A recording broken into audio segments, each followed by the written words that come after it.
Mayor ছিলেন কলকাতা পুরসভায়, ভোরবেলা প্রায় 4:30টার সময় বাড়ি ফিরেছিলেন এবং তারপরে আবার তিনি চলে এসেছেন কলকাতা পুরসভায়।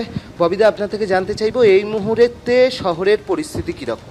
এই মুহূর্তে শহরের ম্যাক্সিমাম জায়গায় জল নেই, যদিও বৃষ্টি হচ্ছে। এখনও অনেক জায়গায় হেভি রেনফল হচ্ছে। প্রায় আমাদের বালিগঞ্জের পাম্পিং স্টেশনে আমাদের প্রায় 264 মিলিমিটার জল হয়েছে, জল হয়েছে। এটা হাইয়েস্ট কলকাতায়।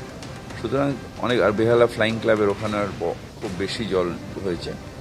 তো আমরা বিভিন্ন জায়গায় চেষ্টা করছি, আমাদের এখনও যে কর্মীগুলো রাত্রিরে জেগেছিল তারা আবার নেমে পড়েছে। সুতরাং কাজ করছি। কিছু কিছু জায়গায় দেখুন মানুষের জন্যে এটা হচ্ছে, প্লাস্টিকগুলোকে ফেলে দিচ্ছে। যেরকম ধরুন ক্যামাক স্ট্রিটে জল জমছে কেন, তার নিচে কোনো সমস্যা নেই, ওই খেয়ে দিয়ে ওই যে প্লাস্টিকগুলো ঠোঙাগুলো ফেলছে ওইটা গিয়ে গালিপিটগুলোতে জাম করে দিচ্ছে। গালিপিটে জাম হতে ওখানে পুরো জল ভাসছে। এখন আমাদের কর্মীরা গিয়ে ওগুলোকে তুলে দিচ্ছে, হু হু করে জল বেরিয়ে যাচ্ছে। এরকম কিছু কিছু জায়গায় হচ্ছে। আর সত্যি সত্যি আমাদের যেরকম ঠনঠনিয়া, কালীবাড়ি, আমার স্ট্রিট, এই জায়গাগুলো আমাদের মেন টার্গেট। আমি আশা করছি যে 1-1.5 বছরের মধ্যে এটা ঠিক করতে পারবো, কারণ আমাকে টাকার ব্যবস্থা করতে হবে। এটা আমি পরে অ্যানাউন্স করবো যখন এমসিসি থাকবে না। সুতরাং এই জায়গাগুলো টার্গেট। আমাদের নর্থ ক্যালকাটা ওইখানটায় একটু সমস্যা, কাশীপুর একটা ছোট্ট জায়গায় সমস্যা আছে। আর কেএইপি কাজ করছে বলে কিছু কিছু জায়গায় আমাদের অ্যাডেড এলাকায় জল জমেছে, যেটা আমরা আশা করছি যে কিছুদিনের মধ্যেই এই সমস্যাটা থাকবে না। কেআইপির যে সুফল সেটা পুরো অ্যাডেড এরিয়ার বাসী পাবে।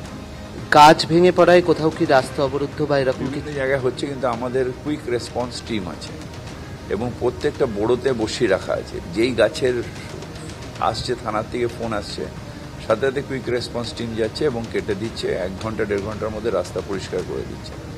এখন যেগুলো সারা রাত ধরে ঝড় খেয়েছে, জলে গোড়া হালকা হয়ে গেছে, সেই গাছগুলো এখন কিন্তু ধূপ ধূপ করে পড়ছে। সারা রাত ঝড় খেয়েছে, ওই গোড়া হয়েছে। আমি বললাম যে মানুষের কালকে সকাল পর্যন্ত যদি গাছ পড়ে যায় তাহলে অনেক মানুষের মাথা ভেঙে ফেটে যেতে পারে। এখন লেকটাকে বন্ধ রাখো, দেখো যে আর কটা গাছ পড়বে এবং কতগুলো গাছকে রিপ্লান্ট করা যায়। খালি কেটে ফেলে তো লাভ নেই, কারণ একটা গাছ বড় হতে কয়েক বছর লেগে যায়। সুতরাং রিপ্লান্ট কটা গাছ করা যায়, তার জন্য যদি একদিন লেক বন্ধ থাকে, বন্ধ থাকে।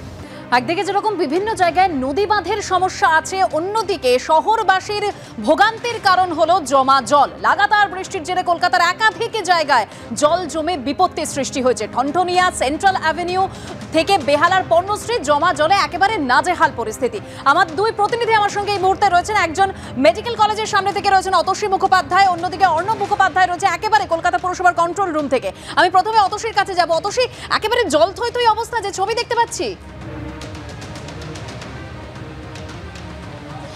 একদমই তাই। দেখো, সারাদিন এই লাগাতার বৃষ্টিতে কিন্তু জল থই থই অবস্থা। আর এই মুহূর্তে ঘড়ির কাঁটাতে 6:30 বাজে, এখনো পর্যন্ত জল নামেনি।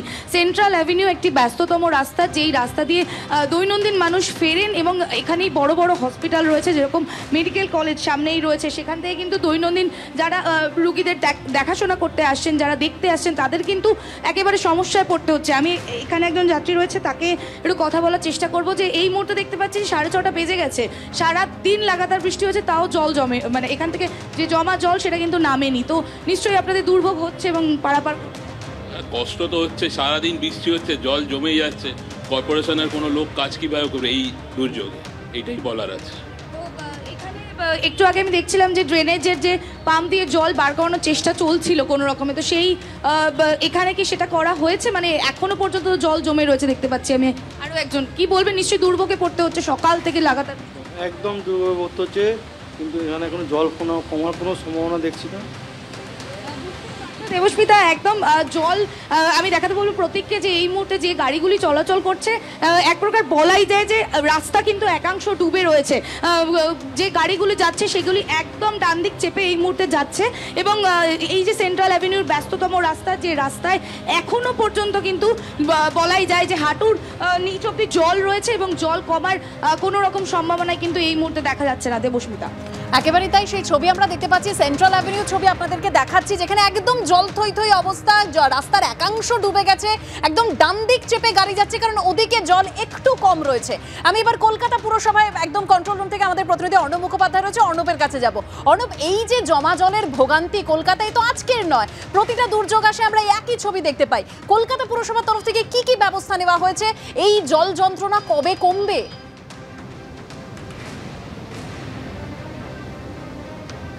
দেখো, কলকাতা পুলিশ এবং কলকাতা পুরসভা একসঙ্গে এই কন্ট্রোল রুমটা চালাচ্ছে। তোমাকে দেখিয়ে দেবো যে জল যন্ত্রণার কথা তুমি বলছিলে, এই মুহূর্তের রাস্তাগুলির অবস্থা আমরা দেখতে পাচ্ছি।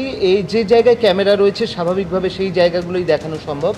সিআর এভিনিউ কলুটোলা ক্রসিং আমরা দেখতে পাচ্ছি যে সেখানটাতে এই মুহূর্তে কিন্তু জল রয়েছে, একটা সাইডে অল্প কোণেতে জল রয়েছে যেটা দেখা যাচ্ছে সিআর এভিনিউ কলুটোলা। বিধান সরণি ঠনঠনিয়া কালীবাড়ি, সেখানেও কিছুটা জল দেখা যাচ্ছে এবং এখানে আমরা দেখতে পাচ্ছি যে পুরসভার কর্মীরা কাজ করছেন। অন্যদিকে রাজা রামমোহন সরণি সুখিয়া স্ট্রিট সেখানের একটা সাইডে আমরা দেখতে পাচ্ছি একটু জল রয়েছে। অন্যদিকে আমরা যদি তার পাশের চিত্রগুলো যাই তাহলে কলেজ স্ট্রিট বাটা, সেখানে দেখো রীতিমতো জল রয়েছে এবং যারা হাঁটছেন তাদের অন্তত প্রায় পায়ের গোছ পর্যন্ত জল রয়েছে আমরা দেখতে পাচ্ছি। তার পাশে আমরা দেখতে পাচ্ছি কলেজ স্ট্রিট বাটা, সেখানে রয়েছে। অন্যদিকে আনন্দপালিত রোডে আমরা দেখতে পাচ্ছি যে যানবাহনের গতি কিন্তু ধীরে চলছে, তার কারণ সেখানে একটা অংশে জল জমে রয়েছে।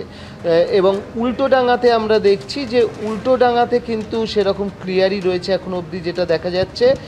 তো সব মিলিয়ে এখানে কলকাতা পুরসভার কন্ট্রোল রুম থেকে আমরা যেটা দেখলাম যে বেশ কিছু জায়গায় জল রয়েছে।